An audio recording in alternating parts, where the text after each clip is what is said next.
2024च्या लोकसभा निवडणुकीत महाराष्ट्रात महाविकास आघाडीनं जोरदार मुसंडी मारल्याचं दिसतंय। महाराष्ट्रातील जवळपास प्रत्येक विभागात मवियानं महायुतीला दणका दिलाय। पश्चिम महाराष्ट्राचा गड देखील महाविकास आघाडीनं सर केलाय।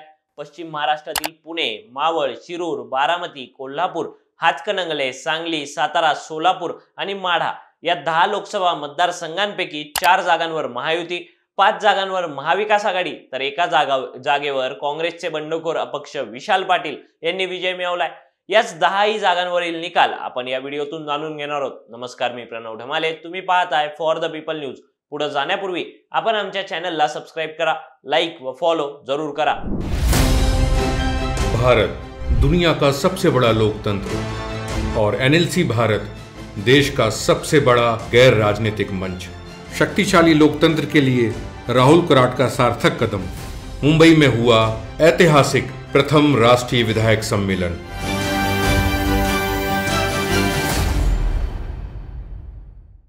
यंदाच्या लोकसभा निवडणुकीत महाराष्ट्रातून महाविकास आघाडीनं 48 पैकी अपक्ष विशाल पाटलांच्या पाठिंब्यासह 31 जागांवर विजय मिळवलाय।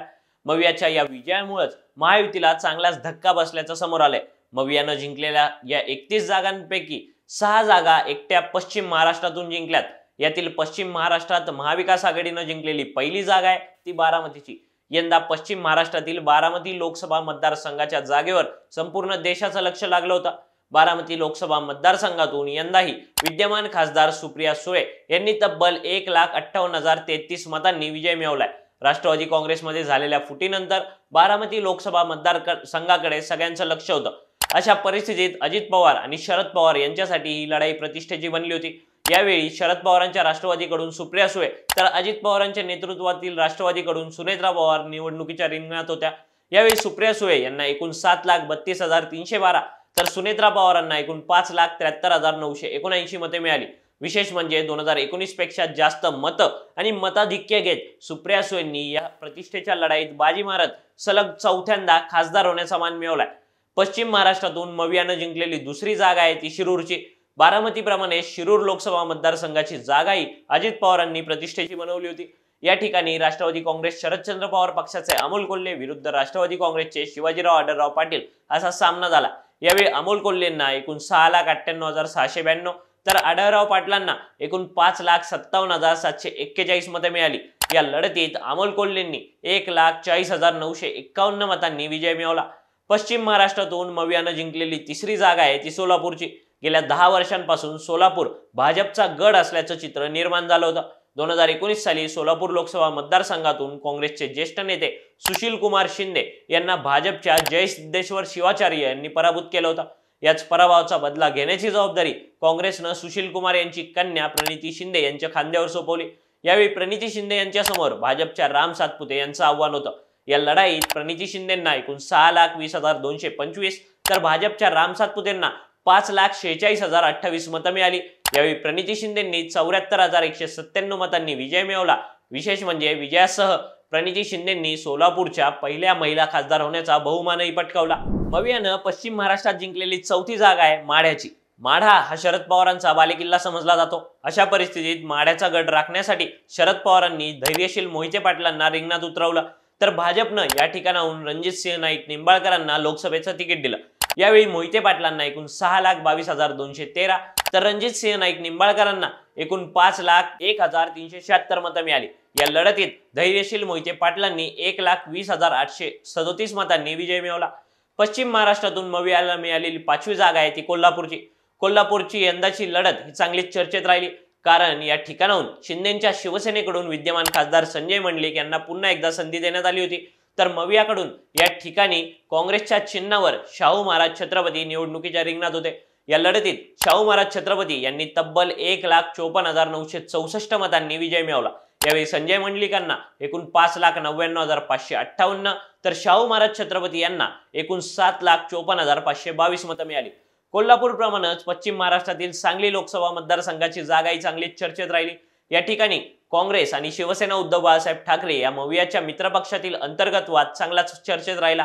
या ठिकाणाहून ठाकरेंकडून चंद्रहार पाटील, भाजपकडून संजय काका पाटील तर अपक्ष म्हणून काँग्रेसचे बंडखोर विशाल पाटील रिंगणात होते। या तिरंगी लढतीत विशाल पाटलांनी एकूण 5,71,666 मतं मिळवत 1,53,000 मतांनी विजय मिळवला। यावेळी दुसऱ्या क्रमांकावर असलेल्या भाजपच्या संजय काका पाटलांना एकूण 4,71,613 मतं मिळाली।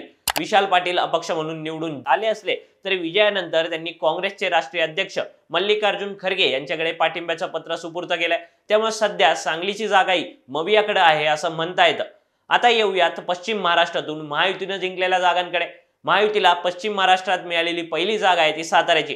कोल्हापुराप्रमाणेच साताऱ्यातूनही छत्रपती शिवाजी महाराजांचे वंशज असणाऱ्या छत्रपती उदयनराजे भोसले यांना भाजपकडून उमेदवारी देण्यात आली होती। तर त्यांच्या विरोधात राष्ट्रवादी काँग्रेस शरदचंद्र पवार पक्षाचे उमेदवार शशिकांत शिंदे रिंगणात होते।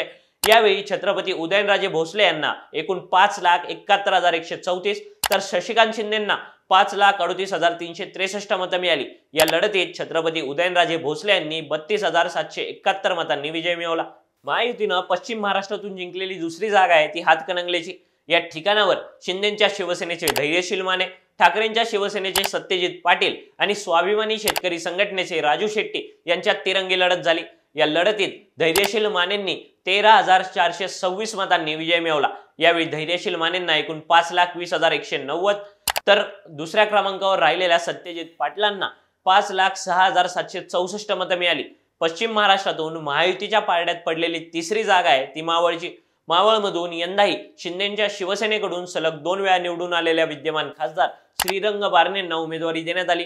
तर बारणेंविरोधात ठाकरेंच्या शिवसेनेचे संजोग वागेरे मैदानात होते। या लढतीत श्रीरंग बारणेंना एकूण 6,92,832 तर संजोग वागेरेंना 5,96,217 मतं मिळाली। या लढतीत श्रीरंग बारणेंनी 96,615 मतांनी विजय मिळवत विजयाची हॅट्रिक केली। पश्चिम महाराष्ट्रातून महायुतीला मिळालेली चौथी जागा आहे ती पुणे लोकसभेची। पुणे लोकसभा मतदारसंघ हा गेली अनेक वर्ष भाजपचा बालेकिल्ला राहिलाय। मात्र दिवंगत लोकनेते गिरीश बापट यांच्या निधनानंतर हा गड अबाधित राखणं भाजपसाठी महत्त्वाचं होतं। भाजपनं पुण्याचे माजी महापौर मुरलीधर मोहोळ यांना उमेदवारी दिली तर मोहोळांच्या विरोधात काँग्रेसनं कसबा विधानसभा पोटनिवडणुकीत भाजपला धक्का देणाऱ्या रवींद्र धंगेकरांचं आव्हान होतं। या लढतीत मुरलीधर मोहोळांना एकूण 5,84,728 तर धंगेकरांना एकूण 4,61,069 मतं मिळाली। या लढतीत मुरलीधर मोहोळ यांचा 1,23,038 मतांनी विजय झाला। या होत्या पश्चिम महाराष्ट्रातील 10 जागा आणि त्या ठिकाणच्या निवडणुकीचे निकाल। या निकालाबाबत आणि पश्चिम महाराष्ट्रात नेमकी कुणी बाजी मारली याबाबतचं तुमचं मत खाली दिलेल्या कमेंट बॉक्समध्ये कळवा। व्हिडिओ आवडला असेल तर लाईक करा आणि अशाच आणखी नवनवीन व्हिडिओसाठी फॉर द पीपल न्यूजला सबस्क्राईब करायला विसरू नका। धन्यवाद।